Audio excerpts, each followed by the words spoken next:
Hello दोस्तों, सरला classes channel में आप सभी का एक बार फिर से स्वागत है। दोस्तों, आज के इस वीडियो में हम बात करेंगे कि प्री ऑपरेटिव चेकलिस्ट क्या होने चाहिए। मैं बात कर रही हूँ प्री ऑपरेटिव चेकलिस्ट के बारे में, क्योंकि ये बहुत ही ज्यादा इम्पोर्टेंट है। जब भी पेशेंट के हम सर्जरी के लिए लेकर जाते हैं तो उसके लिए कुछ बातें ध्यान में रखनी होती है जो कि सर्जरी को ना रोके, क्योंकि बहुत बार ऐसा होता है कि सर्जरी जो है किसी छोटे छोटे रीजंस के लिए रुक जाती और वो बहुत ही ज़्यादा टाइम कंज्यूमिंग हो जाता है, और जो जिस पेशेंट को इमरजेंसी की कंडीशन है उसके लिए बहुत ही ज़्यादा घातक हो जाता है। तो आपको या जो नर्सेस है उनको ध्यान में रखना होगा कि आपको कौन कौन से प्री ऑपरेटिव चेकलिस्ट करने चाहिए जो कि पेशेंट के लिए ज़रूरी है और उससे कोई टाइम कंज्यूम नहीं होगा। उस बातों का आपको ध्यान रखना है।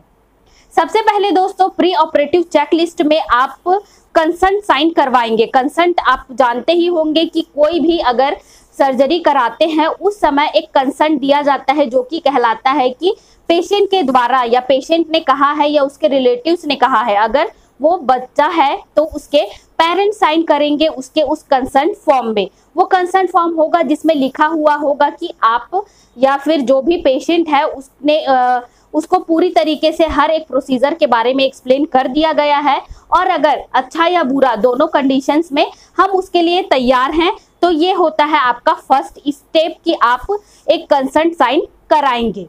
दूसरा है दोस्तों पार्ट प्रिपरेशन। हमेशा करना होता है पार्ट प्रिपरेशन जैसा कि ऑर्डर किया गया है, क्योंकि जहां पर हमें सर्जरीज करनी होती है वहां पर हेयर नहीं होने चाहिए। साथ ही वहां पर बीटाडीन सॉल्यूशन से साफ करना होता है और वहां पर को कवर करके आपको रखना होता है। तो आप पार्ट प्रिपरेशन भी जरूर करें। दोस्तों, आपको करना है कि आप आइडेंटिफिकेशन टैग भी जरूर से जरूर लगाएं। उसमें उनका नेम, एज, सेक्स, साथ ही वो किस वार्ड में एडमिटेड है उसकी भी पूरी जानकारी आपको उसमें लिखनी होगी, ताकि पता चल सके अगर पेशेंट, क्योंकि उस समय क्या रहता है, अनकॉन्शियस रहता है, तो उसको सर्जरी के बाद उसके विशेष स्थान पर ले जाया जा सके। साथ ही दोस्तों, बहुत ही सारे प्री ऑपरेटिव ऑर्डर्स होते हैं, उनको भी आपको फॉलो करना होगा कि आप पेशेंट को सर्जरीज के बारे में बताएं, टेंशन ना लेने दें। अगर पेशेंट को बुखार आता है तो उसकी जानकारी आप दे, पल्स, बीपी, टेम्परेचर, ये सब समय समय पर चेक करते रहे। जैसा डॉक्टर ने बताया है उसको पूरी तरीके से आपको फॉलो करना होगा, क्योंकि अलग अलग सर्जरीज के लिए अलग अलग ऑर्डर्स दिए जाते हैं। साथ ही दोस्तों, आपको ये भी करना है कि आप एंटीबायोटिक सेंसिटिविटी टेस्ट करेंगे। एंटीबायोटिक सेंसिटिविटी टेस्ट इसलिए किया जाता है क्योंकि इस स्पेशल टाइम पर अगर हम कोई एंटीबायोटिक दे रहे हैं उसका कोई रिएक्शन तो नहीं हो रहा है, क्योंकि बहुत सारे पेशेंट्स में इस तरीके की समस्या देखने के लिए मिलती है और उनको एंटीबायोटिक की वजह से कुछ जो रैसेस है और कुछ चीजें हैं सेंसिटिविटी होने के कारण उनको प्रॉब्लम होने लगती है। तो आपको इस बात का भी ध्यान रखना होगा।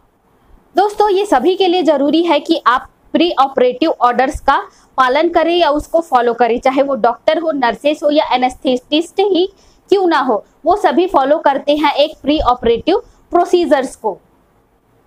तो ये था दोस्तों कि आपको किस तरीके से अपने चेकलिस्ट को फॉलो करना है जिससे कि बाद में पेशेंट को कोई प्रॉब्लम ना हो। ये थी पूरी जानकारी प्री ऑपरेटिव चेकलिस्ट की। आज के लिए इतना ही दोस्तों, धन्यवाद।